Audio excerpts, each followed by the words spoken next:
In March 1947, Earl Louis Mountbatten and his wife Edwina arrive in New Delhi.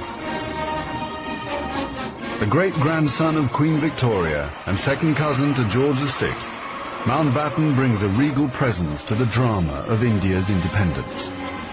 As the last viceroy, he bears responsibility for India's fate. 2nd of April, 1947. I have now completed my first week in office. I should like to be able to paint an encouraging picture of my first impressions, but feel it would be misleading if I did so. The scene here is one of unrelieved gloom.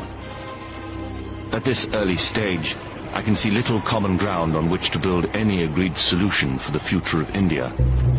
The only conclusion I have been able to come to is that unless I act quickly, I may well find the real beginnings of a civil war on my hands.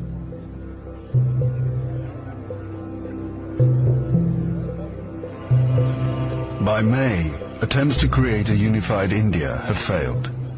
Gandhi retreats from political life. Muhammad Ali Jinnah, leader of the Muslim League, and Jawaharlal Nehru of the Indian National Congress concede to divide India. Fearing a total loss of control, Mountbatten brings forward the transfer of power to August. Two nations will be created by partition, a secular India and a new homeland for India's Muslims, Pakistan. Independence, Nehru addresses the people of India. Long years ago, we made a tryst with destiny, and now the time comes when we shall redeem our pledge. At the stroke of the midnight hour, when the world sleeps, India will awake to life and freedom.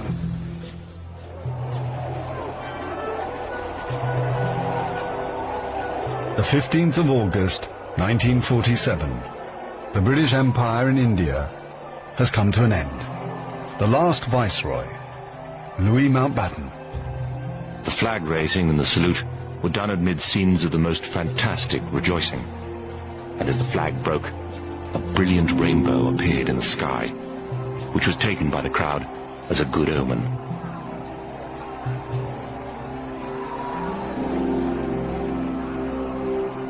Qasim Muhammad. On the 15th of August came freedom. The freedom to burn, loot and murder. While Delhi and Karachi were celebrating, central Punjab was burning.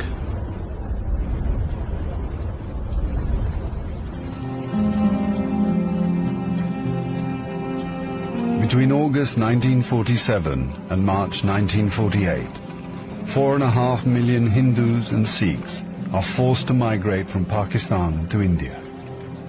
6 million Muslims must move in the opposite direction. Britons and Indians witness the bloodshed. Shahid Ahmed. It is a battleground. People have gone mad. Trains to Pakistan are being looted and occupants slaughtered.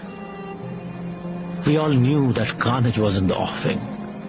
So did Mountbatten. The British Empire, which tried to build India over centuries, can never live down this great tragedy.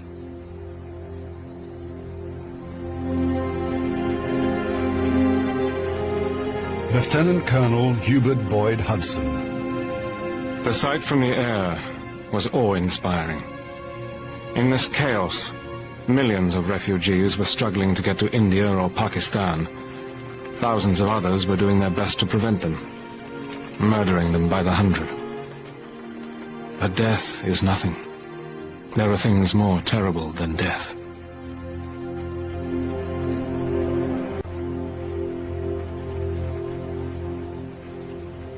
Ten million people are displaced in the partition of India.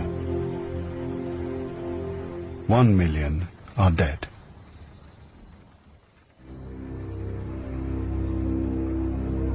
By the summer of 1948, most of the British have left. Hubert Boyd Hudson has been in India for 15 years. India is full of ghosts. Houses I have lived in, now inhabited by Indians, remind me of the days which will never come again.